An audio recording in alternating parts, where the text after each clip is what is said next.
എത്ര കാലം മുതൽ തുടങ്ങിയതാണ് ഈ മദ്രസ പീഡനങ്ങളല്ലേ? 100 നടക്കുമ്പോൾ ഒന്നോ ഒരു മുറിയോ മാത്രമല്ലേ വാർത്ത ചെയ്യപ്പെടുന്നുള്ളൂ. ഇവർ ശിക്ഷിക്കപ്പെടുന്നുണ്ടോ? ആര് നോക്കുന്നുണ്ട്? മദ്രസകളിൽ പോകുന്ന കുഞ്ഞുങ്ങൾക്ക് ആരോടും പറയാൻ പോലും അറിയാതെ ഈ കശ്മലന്മാരായിട്ടുള്ള കാമഭ്രാന്തന്മാരുടെ കൈകളിൽ കിടന്ന് ഈ കുഞ്ഞുങ്ങളുടെ കുഞ്ഞു ബാല്യങ്ങൾ ഞെരിഞ്ഞമരുകയായിരുന്നില്ലേ? ഇവന്മാർക്ക് ഓരോ വീടുകളിലാണ് ഭക്ഷണം. അപ്പോൾ നല്ല നെയ്ച്ചോറും ബീഫും ഒക്കെ തിന്നിട്ട് എല്ലിൻ്റെ ഇടയ്ക്ക് ഇറച്ചി കുത്തുമ്പോൾ കുഞ്ഞുങ്ങളെ കാണുമ്പോൾ ഇവന്മാർക്കൊന്ന് കയറി മാന്തണമെന്നും പൊളിക്കണമെന്നും തോന്നുവാണ്.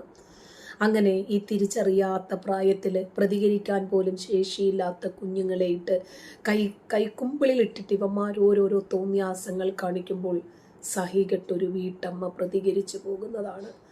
ഉസ്താദിൻ്റെ കാര്യമായതുകൊണ്ട് മഹല്ല് കമ്മിറ്റിക്കാർ അതുപോലെ പള്ളി കമ്മിറ്റിക്കാരെല്ലാം കൂടി ഇടപെട്ട് ഇവന്മാരെ ഒത്തുതീർപ്പാക്കും. ഒരു ഒത്തുതീർപ്പിനും വിടത്തില്ല എന്ന് പ്രഖ്യാപിച്ചൊരു വീട്ടമ്മ തുനിഞ്ഞിറങ്ങിയപ്പോൾ ഉസ്താദിനെ പഞ്ഞി കേട്ടുവെക്കും.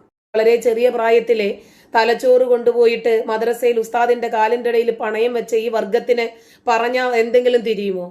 ഒരു കാര്യമില്ല. അവർ വന്ന് ചുമ്മാ അനാവശ്യങ്ങൾ എഴുതിയിടാനുള്ള ഒരു പ്ലാറ്റ്ഫോം ആക്കിയിട്ട് നമ്മുടെ ഇതിനെ എന്തിനാ കൊണ്ടുപോകുന്നത്? പറഞ്ഞു വിട്ടേരെ, കൊണ്ടുകളാ. അടുത്തത് എന്റെ സ്വന്തം മകൾ, അവൾക്കൊരു 18 വയസ്സാകുമ്പോൾ അവളെ കല്യാണം കഴിച്ച് അവളുമായി ലൈംഗിക ബന്ധത്തിൽ ഏർപ്പെടുന്നതിൽ ഇസ്ലാമിൽ സംഭവിക്കാൻ സാധ്യതയുള്ള ഒരു വിഷയത്തിൽ നിയമം പറഞ്ഞതിന്റെ കാരണത്താൽ ഇസ്ലാമിനെ ട്രോളിക്കൊണ്ടിരിക്കുന്ന എക്സ് മുസ്ലിംസ് അടക്കമുള്ളവരോട് തിരിച്ചങ്ങോട്ടൊരു ചോദ്യം ചോദിക്കട്ടെ. ഇത് വ്യഭിചാരത്തിലൂടെ ഉണ്ടായ കുട്ടിയാണ്. നേരിട്ട് കാണാനോ അനുഭവിക്കാനോ കൂടുതൽ ബന്ധപ്പെടാനോ ഒന്നും സാധ്യതയില്ലാത്തൊരു കുട്ടി. എന്നാൽ നിന്റെ സ്വന്തം മകൾ. കാര്യം മനസ്സിലായില്ലല്ലോ? ശരി, മനസ്സിലാക്കി തരാം. അതായത് നമ്മുടെ ആരിഫ് ലണ്ടനിൽ പോയി മണ്ടനായി എന്ന് പറഞ്ഞ വസ്തുതയുണ്ടല്ലോ, അതിനെ കുറിച്ചാണ് ഈ പറയുന്നത്. കേട്ടോ. മോന്റെ മോള് മോളെ മോള് മോള് മോന്റെ മോള് മോളെ മോള് എന്നാൽ സ്വന്തം മോള് കൂട്ടത്തില്ലാത്തതുണ്ട്.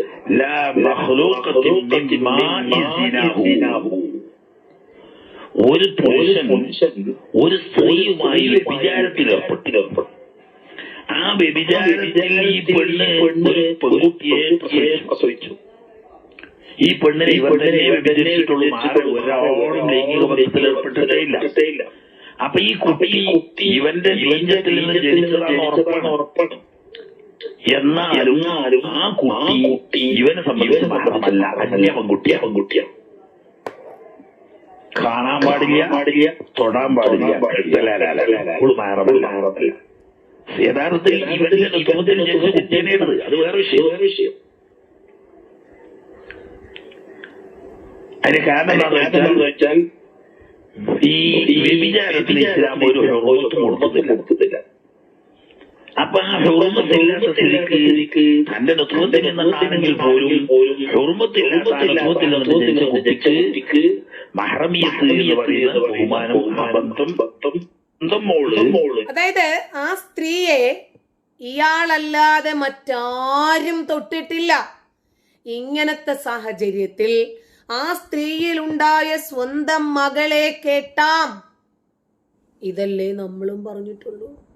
സ്വന്തം മോളെ കെട്ടാൻ ഇസ്ലാമിൽ നിയമം ഉണ്ടെന്നേ പറഞ്ഞിട്ടുള്ളൂ ഉസ്താദേ. ഈ ചെറിയ സ്വന്തം മകൾ, അവൾക്കൊരു 18 വയസ്സാകുമ്പോൾ അവളെ കല്യാണം കഴിച്ച് അവളുമായി ലൈംഗിക ബന്ധത്തിൽ ഏർപ്പെടുന്നതിൽ ഇസ്ലാമിൽ സംഭവിക്കാൻ സാധ്യതയുള്ള ഒരു വിഷയത്തിൽ നിയമം പറഞ്ഞതിന്റെ കാരണത്താൽ ഇസ്ലാമിനെ ട്രോളിക്കൊണ്ടിരിക്കുന്ന എക്സ് മുസ്ലിംസ് അടക്കമുള്ളവരോട് വല്ലാത്ത തൊലിക്കെട്ടിയാടാ മലരന്മാരെ നിനക്കൊക്കെ. ഈ തലേക്കെട്ടന്മാരായിട്ടുള്ള ലെവലില്ലാത്ത വിവരവും വെളിവും ബോധവും ഇല്ലാത്ത ഈ ടീംസ് വന്നിട്ട് ആരിഫ് ഒരിക്കൽ ലണ്ടനിൽ പോയി പറഞ്ഞിട്ട് മണ്ടനായി തിരിച്ചു വന്നെന്നാണല്ലോ ഇവര് പറയുന്നത്. നീയൊക്കെയാണല്ലോടാ ഈ വിഷയം കൂടുതൽ തെളിവടക്കം എടുത്ത് പുറത്തിടുന്നത്. ആരിഫ് അത് പറഞ്ഞു, ആരിഫ് സ്ക്രൂ കൊടുത്തിട്ട് പോയി. നീയൊക്കെയാണല്ലോടാ ഇത് മൊത്തം ഇപ്പൊ അഴിച്ചു പണിഞ്ഞുകൊണ്ടിരിക്കുന്നത്. നമ്മുടെ മതത്തിനകത്ത് ഇത് ഉണ്ട് എന്നല്ലേ പറഞ്ഞിട്ടുള്ളൂ. ഇപ്പൊ ഈ മലരന്മാരും വന്ന് പറയുന്നത് ഉണ്ടെന്ന് തന്നെയല്ലേ. അങ്ങോട്ടൊരു ചോദ്യം ചോദിക്കട്ടെ. ഇത് വ്യഭിചാരത്തിലൂടെ ഉണ്ടായ കുട്ടിയാണ്. നേരിട്ട് കാണാനോ അനുഭവിക്കാനോ കൂടുതൽ ബന്ധപ്പെടാനോ ഒന്നും സാധ്യതയില്ലാത്തൊരു കുട്ടി. എന്നാൽ നിന്റെ സ്വന്തം ബന്ധപ്പെട്ടിട്ടുണ്ടോ ഇല്ലേ എന്നതല്ല ഇവിടുത്തെ വിഷയം. ഇവന്റെ ബീജത്തിൽ ജനിച്ച ഇവന്റെ സ്വന്തം കുഞ്ഞല്ലേ എന്നതാണ് ഇവിടുത്തെ വിഷയം. ഇത് മാത്രമേ നമ്മൾ ചോദിക്കുന്നുള്ളൂ. മകൾ ഈ ചെറിയ പ്രായം തൊട്ട് വളർത്തി വലുതാക്കി വേണ്ടതെല്ലാം കൊടുത്ത് സ്നേഹത്തോടുകൂടി വളർത്തിയ മകൾ അവൾക്കൊരു 18 വയസ്സാകുമ്പോൾ അവളെ കല്യാണം കഴിച്ച് അവളുമായി ലൈംഗിക ബന്ധത്തിൽ ഏർപ്പെടുന്നതിൽ നിന്റെ മതത്തിലോ അല്ലെങ്കിൽ നീ വിശ്വസിക്കുന്ന പ്രത്യയശാസ്ത്രത്തിലോ എന്താണ് വിലക്കുണ്ടോ? നിനക്കത് പറ്റുമോ? നിന്റെ മനസ്സാക്ഷി എന്താണ് അതിനെക്കുറിച്ച് പറയുന്നത്? തെറ്റാണ് എന്നാണെങ്കിൽ എന്തിന്റെ അടിസ്ഥാനത്തിലാണ് അത് തെറ്റാണ് എന്ന് പറയുന്നത്? ഇങ്ങനെ 100 കണക്കിന് ചോദ്യം നിന്നോട് തിരിച്ചു ചോദിക്കാൻ പറ്റും. ഒരൊറ്റ ഒന്നിനു പോലും തെറ്റാണ് എന്ന് മാനദണ്ഡത്തിന്റെ അടിസ്ഥാനത്തിൽ നിനക്ക് പറയാൻ കഴിയില്ല എന്നുള്ളതാണ് യാഥാർത്ഥ്യം. ഇതുവരെ കഴിഞ്ഞില്ല. സ്വന്തം മകളെയോ സ്വന്തം സഹോദരിയുമായിട്ടോ ഉമ്മയുമായിട്ടോ ബന്ധപ്പെടുന്നതിനെ സംബന്ധിച്ച് ശാസ്ത്രീയമായിട്ട് ഒരുപാട് വിഷയങ്ങളുണ്ട്. നിങ്ങള് 6-ാം നൂറ്റാണ്ടിലെ ഒരു പുസ്തകം വച്ചിട്ടാണ് നിങ്ങൾ ഇതൊക്കെ പണയുന്നത് എന്നുള്ളത് കൊണ്ടാണ് ആ പുസ്തകത്തിലെ ശരി തെറ്റുകളെ സംബന്ധിച്ച് ചോദിക്കുന്നത്. ഇപ്പോ ബണ്ടി ചോറിനെ സംബന്ധിച്ച് സംസാരിക്കുമ്പോൾ, ബണ്ടി ചോർ അറിയാമല്ലോ, വില കൂടിയ ആഡംബര കാറുകൾ മോഷ്ടിക്കുന്ന ആളാണ്. അതിനെക്കുറിച്ച് ചോദിക്കുമ്പോൾ അയ്യോ മറ്റവരും ചെയ്തിട്ടില്ലേ എന്ന് ചോദിക്കുന്നതിൽ അർത്ഥമുണ്ടോ? പ്രവാചകന്റെ ശൈശവ വിവാഹത്തെ കുറിച്ച് സംസാരിക്കുമ്പോൾ അങ്ങനെയാണെങ്കിൽ ഗാന്ധിജി ചെയ്തിട്ടില്ലേ, മുമ്പുള്ള കാലഘട്ടത്തിലെ രാജാക്കന്മാര് ചെയ്തിട്ടില്ലേ എന്നൊക്കെ ചോദിച്ചിട്ട് നിങ്ങൾ സ്വയം ഇളിഭ്യരായി മാറിക്കൊണ്ടിരിക്കുകയാണ്. പ്രവാചകൻ എവിടെ നിൽക്കുന്നു? ഗാന്ധിജി എവിടെ നിൽക്കുന്നു? മുൻകാലഘട്ടത്തിലെ രാജാക്കന്മാർ എവിടെ നിൽക്കുന്നു? പ്രവാചകൻ എന്ന് പറഞ്ഞാൽ ലഖദ് കാന ലക്കും ഫീ റസൂലില്ലാഹി ഉസ്വത്തുൻ ഹസന, അനിഷേധ്യമായ മാതൃകാ പുരുഷോത്തമനല്ലേ? സകലമാന വിശ്വാസികൾക്കും അനിഷേധ്യമായി പിൻപറ്റപ്പെടേണ്ടുന്ന മാതൃകാ പുരുഷോത്തമന്റെ ശൈശവ വിവാഹം എല്ലാ കാലഘട്ടത്തിലും നിങ്ങൾക്ക് ഫോളോ ചെയ്യണ്ടേ? അതിന് നിങ്ങൾക്ക് നിയമമില്ലേ? അപ്പൊ അത് എന്തുകൊണ്ടാണ് ചെയ്യാത്തത് എന്ന് ചോദിക്കുമ്പോൾ നിങ്ങൾ ബാലൻസ് ചെയ്യാൻ വേണ്ടിയിട്ട് സ്വന്തം കുട്ടിയെ കെട്ടാനുള്ള ഇസ്ലാമിലെ നിയമമുണ്ട്, അങ്ങനെയാണെങ്കിൽ നിങ്ങൾക്ക് നിങ്ങളുടെ കുട്ടികളെ കെട്ടാതിരിക്കാൻ വല്ല നിയമവുമുണ്ടോ എന്ന് ചോദിച്ചുകൊണ്ട് വരുന്നതിൽ വല്ല അർത്ഥവുമുണ്ടോ? ഞങ്ങൾക്കൊരു മതഗ്രന്ഥത്തിന്റെ ആവശ്യമില്ല. ഈ രാജ്യത്ത് കൃത്യമായ രൂപത്തിൽ ഒരു ഭരണഘടനയുണ്ട്. ശരിയും തെറ്റും തിരിച്ചറിയാനും വിവേചിച്ചറിയാനും ഒക്കെ തലച്ചോറുള്ളവരാണ് ഇവിടെയുള്ള എക്സ് മുസ്ലിങ്ങൾ അഥവാ മതരഹിതർ, അതല്ലെങ്കിൽ ഇതര മതവിഭാഗങ്ങളൊക്കെ. നിങ്ങൾ വിചാരിക്കുന്നത് പോലെ ഈ മതപുരോഹിതന്മാരെ പോലെ, ഉസ്താദുമാരെ പോലെ, ദർസുകളിൽ പീഡിപ്പിക്കപ്പെടുന്നത് പോലെ മറ്റേതെങ്കിലും ഒരു സ്ഥാപനത്തില്, ഏതെങ്കിലും ഒരു വീട്ടില് ആരെങ്കിലും ഈ രൂപത്തിലൊക്കെ ചെയ്യുന്നത് നിങ്ങളുടെ ശ്രദ്ധയിൽപ്പെട്ടിട്ടുണ്ടോ? ഒരു മാതാവ് നിലവിളിയോടെ പറയുന്ന ചില വസ്തുതകൾ കൂടി നിങ്ങളൊന്ന് കേട്ടു നോക്കുക.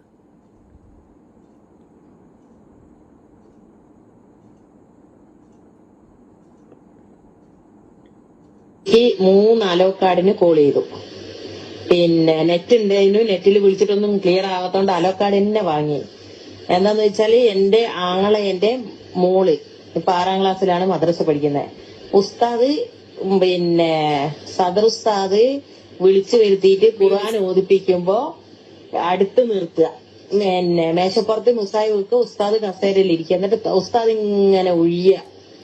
ഇത് കുട്ടി ഉണ്ടാക്കി എന്നെ വിളിച്ചപ്പോ ഇങ്ങനെ പറഞ്ഞു, ഇന്ന് രാവിലെ ഞാൻ വിളിച്ചേരം എന്നോട് പറഞ്ഞ് ഇന്നിന്റെ പോലെയൊക്കെ വിഷയങ്ങള് എല്ലാവരും ഉസ്താദ് ഇങ്ങനെ ചെയ്യുന്നുണ്ട്. ഇത് അങ്ങനെ ഞാൻ പള്ളി കമ്മിറ്റിന്റെ പ്രസിഡന്റിനെ വിളിച്ച് ആദ്യം. അന്നേരം പറഞ്ഞു നിങ്ങൾ ഇനി അതൊരു വിഷയമാക്കണ്ട, അത് ഉസ്താദിനെ ഞങ്ങൾ പറഞ്ഞ് ഉപദേശിച്ച് അങ്ങ് നേരാക്കിക്കോളുന്ന്. അന്നേരം എനിക്ക് തോന്നി അത് ഞാൻ അങ്ങനെ പോയാൽ ശരിയാവൂലെന്ന്. അങ്ങനെ ഞാന് നാട്ടിലുള്ള 2-3 ചെക്കന്മാരെ വിളിച്ച്, നമ്മളെ മഹലിലുള്ള തന്നെ അതിനെ വിളിച്ചിട്ട് ഞങ്ങൾ കാര്യങ്ങളൊക്കെ പറഞ്ഞേ. അങ്ങനെ കാര്യങ്ങളൊക്കെ പറഞ്ഞു കഴിഞ്ഞപ്പോ ഓലെന്താക്കി, ഉസ്താദിനെ പോയി കണ്ട്. അങ്ങനെ ഉസ്താദ് പറഞ്ഞ് അടുത്ത് നിർത്തുന്നുണ്ട് എഴുതും, അല്ലാണ്ട് ഞാൻ തൊടലില്ലാന്ന്. അന്നേരം മക്കളെയൊക്കെ വിളിച്ച്, സ്കൂളിൽ പോയ മക്കളെല്ലാം തിരിച്ച് വിളിച്ച് കൊണ്ടുവന്ന് എല്ലാരും പറഞ്ഞ് അങ്ങനെ ചെയ്യലുണ്ട് ഉസ്താദ് എന്ന്. 6-ാം ക്ലാസ് എന്ന് പറയുമ്പോ ചെറിയ മക്കളല്ലേ, 11 വയസ്സ്. വിടുവോ ഞാൻ? അങ്ങനെ നിങ്ങൾക്ക് ആരാ ഇത് പറഞ്ഞത്, ഇങ്ങനെ തെറ്റിദ്ധരിപ്പിക്കില്ലാണ്. അന്നേരം പറഞ്ഞ മക്കള് ഉമ്മമാരോട് പറഞ്ഞ് എന്നിട്ടാണെന്ന്. അന്നേരം അവിടെ എല്ലാവർക്കും അത്ഭുതം. എന്താ വെച്ചാൽ ഇത്രയും ദിവസവും 1-1.5 മാസത്തോളായി ഇത് സംഭവം നടക്കാൻ തുടങ്ങിയിട്ട്. കൊടുത്തു പണി ഓനിപ്പോ എന്താ പറയാ അടിച്ചു തെളിച്ച് കൊണ്ടാക്കിയിട്ടുണ്ട്. ആടുന്ന് പിന്നെ ഊരിപ്പോരും, അത് വേറെ വിഷയം. എന്നാലും ഇതൊക്കെ നമ്മളെ നാട്ടിലുള്ള പെണ്ണുങ്ങന്മാരെ പറയണം ആദ്യം. കാരണം ഉസ്താദിന്റെ ചെലവ് എന്ന് പറയുമ്പോ രാവിലെ നമ്മളവിടുന്നൊക്കെ രാവിലെ എണീച്ച് ഷോപ്പർ കൊടുത്ത് മാർക്കറ്റിലേക്കാ. ഉസ്താദിന് പിന്നെ ഉച്ചക്കത്തേക്ക് മീൻ പൊരിച്ചത്, രാത്രി ചിക്കൻ കറി വെച്ചത്, ഒന്ന് സൽക്കാരം എന്താന്നാ കൊഴുപ്പിക്കല്ലേ. അന്നേരം ഈ ഹോർമോണെല്ലാം തങ്ങി നിൽക്കുമ്പോ മക്കളല്ലേ നേരെ തിരിയാ. ഉമ്മമാര് തീറ്റിക്കുന്ന മക്കളെ ഒരു സൈസ് ആക്കുന്ന, അത്രേ ഉള്ളൂ കള്ളബഡ്കൂസുകൾ. എന്റെ പൊന്നുമോനെ, ഇത് എല്ലാവരും കേൾക്കണം, എല്ലാവരും. കാരണം ഗൾഫിലുള്ള പ്രവാസികളെ ഭാര്യമാർക്ക് ഉസ്താദുമാരെ സൽക്കരിക്കുന്ന കാര്യത്തിൽ എന്തൊരു ശുഷ്കാന്തിയാന്നറിയോ. ഫുഡ് അവര് ഉസ്താദിന്റെ ചെലവ് എന്ന് പറഞ്ഞു കഴിഞ്ഞാൽ മക്കൾക്ക് കൊടുത്തില്ലെങ്കിലും ഉസ്താദിന് കൊടുക്കണം. എന്താ ഉസ്താദിന് എന്താ പ്രത്യേകത? ഉസ്താദ് മനുഷ്യൻ തന്നെയല്ലേ, മക്കളെ കഴിഞ്ഞിട്ട ഉസ്താദ്. അല്ലാണ്ട് ഉസ്താദിനല്ല ആദ്യം എന്തോ സൽക്കരിക്കണം. സ്വന്തം മക്കൾക്ക് മീനൊന്നും ഇല്ലെങ്കിലും വേണ്ടില്ല അങ്ങ് തിന്നൂടെന്ന് പറയും. ഉസ്താദിന്റെ ചെലവ് എന്ന് പറയുമ്പോ രാവിലെ അങ്ങ് ഇറങ്ങും പെണ്ണുങ്ങന്മാര്, ഷോപ്പർ കൊടുത്ത് അങ്ങോ ഇറച്ചി, മീന്, പത്തിരി, സ്പെഷ്യൽ എല്ലാം. എന്താന്ന് വെച്ചാൽ ഉസ്താദ് പറയാ, എനിക്ക് നിർബന്ധമായിട്ട് രാത്രി എനിക്ക് ചപ്പാത്തി മാത്രമേ പറ്റൂ. കടത്തി കൊടുക്കുക എല്ലാരും. ചപ്പാത്തി, ചിക്കൻ കറിയും മീൻ ഫ്രൈയും. ഉസ്താദ് എന്തെന്നാ പറയുന്ന അത് തന്നെ മക്കൾക്ക്. മക്കള് എന്താ പറയാ, ഉസ്താദിന്റെ ഫുഡ് എന്ന് പറഞ്ഞു കഴിഞ്ഞാൽ ഒന്നൊന്നര ഫുഡാ. വലിയൊരു തട്ട് നിറച്ച് 3-4 തട്ട് നിറച്ച് ചോറ്, അതിന് സ്പെഷ്യലായിട്ട് കറികള് എല്ലാം ഉണ്ടാക്കി അങ്ങ് കൊണ്ട കൊടുക്കുക. എന്നിട്ട് ഇതെല്ലാം തിന്ന് കുടിയൊക്കെ കഴിഞ്ഞ് കഴിഞ്ഞിട്ട് രാവിലെ മക്കള് മദ്രസ ചെല്ലുമ്പോ അടുത്തേക്ക് വിളിച്ചിരുത്തുക. ഒഴിഞ്ഞ് പോലെ വികാരം തീർക്കുക ഖുർആന്റെ മുന്നിൽ വെച്ചിട്ട്. ഇതാ മോലിയന്മാര്. ഒരു മോലിയരെ പറഞ്ഞാ പോരെ, എല്ലാവരും ഉണ്ട്. എന്താന്ന് വെച്ചാൽ 90% ഇപ്പൊ ഇങ്ങനെയാ. 90%, 10% നല്ലതുള്ളൂ. 90% ഇത് തുറന്നു പറയുന്നതിന്റെ പേരില് ഈ സ്ത്രീകൾ അനുഭവിക്കുന്ന പ്രയാസങ്ങൾ ചെറുതല്ല. ഒരു ഉമ്മയാണ് അവരുടെ സഹോദരന്റെ കുട്ടിയെ ഉസ്താദ് ഈ രൂപത്തിൽ ഉടുപ്പിനകത്തൂടെ കൈയിട്ട് മുലഞ്ഞെട്ടുകളിൽ ഒഴിയുന്നതും തുടക്കകത്ത് കൈയിട്ടിട്ട് ഒഴിയുന്നതുമൊക്കെയായി ബന്ധപ്പെട്ട് പറഞ്ഞപ്പോൾ ഇവര് വെറുതെ ഇരുന്നില്ല. പിടിച്ചിട്ട് വീട്ടിൽ കയറി പെട്ടച്ചു. അത് ഇവർ പറയുവാണ്, ഇത് എന്ത് കാരണം കൊണ്ടാണ് ഇവർക്ക് വീടുകളിലാണ് ഉസ്താദുമാർക്ക് ഭക്ഷണം. അതുകൊണ്ടാണ് നമ്മൾ എത്രയോ കാലങ്ങളായി പറയുന്നു, നാടു വിട്ട് മറ്റൊരു നാട്ടിൽ വന്ന് പണിയെടുക്കുന്ന ഉസ്താദുമാർക്ക് കുടുംബത്തോടൊപ്പം നിൽക്കാനുള്ള സൗകര്യം പള്ളി കമ്മിറ്റിക്കാരുണ്ടാക്കി കൊടുക്കണം. കാരണം ഇവന്മാർ ഇതൊക്കെ തിന്നിട്ട് ഇവന്മാർക്ക് മിണ്ടാതെ കിടക്കാൻ പറ്റുന്നില്ല ഭാര്യമാരില്ലാതെ. അതുകൊണ്ടാണല്ലോ ഈ കുഞ്ഞുങ്ങളുടെ ജീവിതം ഇവന്മാർ കശക്കി എറിയുന്നത്. അതുകൊണ്ടാണ് ഇവന്മാരെ നിർത്തണമെന്ന് പറയുന്നത്. സംശയമുണ്ടെങ്കിൽ ഈ ഫുഡിനെ സംബന്ധിച്ച് എന്തുകൊണ്ടാണ് 5 വയസ്സുള്ള കുഞ്ഞിനെ ഇവരെ ഉസ്താദ് കയറി പിടിക്കുന്നത് എന്ന് ബാലുവണ്ണം പറയുന്നുണ്ട്, കേട്ടോക്ക്. ശ്രദ്ധിക്കാനുള്ള കാരണത്തെക്കുറിച്ച് പഠിച്ചിട്ടുള്ള എല്ലാ മനഃശാസ്ത്രജ്ഞരും പറയുന്നത്, ഇപ്പൊ നിങ്ങൾക്കറിയും 5 വയസ്സുള്ള പെൺകുട്ടികൾ വരെ ബലാത്സംഗം ചെയ്യപ്പെടാനുള്ള ഒരു കാരണം ആധുനിക ഫാസ്റ്റ് ഫുഡുകള്, അതായത് ആധുനിക ഭക്ഷണങ്ങൾ കഴിച്ചിട്ട് തടിച്ചു വെളുത്ത പെണ്ണ്. എന്നിട്ട് നമ്മൾ എന്ത് ചെയ്യും, ഇവിടെ ഇങ്ങോട്ട് കാണിക്കുന്ന ഡ്രസ് ഇടും. ഇന്ന് മക്കളെയൊക്കെ എടുത്തിട്ടൊരു സ്ത്രീ ട്രെയിനില്ലേ, ഞാൻ പറയുന്നത് നിങ്ങൾ സയൻസ് പറയുന്നത് പഠിക്കണം. അന്ത ഈ കൈത്തണ്ടയൊക്കെ കാണിച്ച് കക്ഷമൊക്കെ കാണിച്ച് എല്ലാം കാണിച്ചിട്ടൊരു പെണ്ണ് പുരുഷനെ പറ്റി പഠിച്ചിട്ട് പറയുന്നതല്ല, അവന്റെ ഹോർമോൺ സ്ത്രീയേക്കാൾ 10 ഇരട്ടി ഉയർന്നു നിൽക്കും. ആ ഹോർമോൺ ഹൈയിലേക്കെത്തി എങ്ങനെ അറിയോ, കാഴ്ച കാണും തോറുമാണ്. സ്ത്രീയുടെ സൗന്ദര്യം കാണും തോറുമാണ്. അത് കാണും തോറും വികാരത്തിന്റെ സമ്മിറ്റിലേക്ക് അവൻ എത്തും. അങ്ങനെ എത്തുമ്പോ പിന്നെ അവനൊരു വികാര ജീവിയാണ്. അവന്റെ ഞാൻ പ്രേമത്തിന്റെ ആരാധകനായ ഒരു വികാര ജീവിയാണ്. വിവേകം ബ്രെയിനിന് നഷ്ടപ്പെടും. പിന്നെ അവനോട് പറയുന്ന മെസ്സേജ് എന്നറിയോ, 5 വയസ്സുള്ള പെൺകുട്ടിയെ പറ്റി അവന്റെ മനസ്സിലെന്നറിയോ, പെണ്ണേ എന്റെ ആവശ്യം പൂർത്തീകരിക്കാൻ പറ്റിയ ഇറച്ചി കഷ്ണമാണ് നീ. അതുകൊണ്ടാ പിടിച്ചോണ് അധ്യാപകർ വരെ കുട്ടികളെ പിടിക്കുന്നത്. എന്തുകൊണ്ടാ? നിങ്ങൾ ശരിക്കും, ഞാൻ ആരെയും നിരപരാധിയാക്കല്ല, നമ്മുടെ മക്കളെ നമ്മൾ ഇടിക്കുന്ന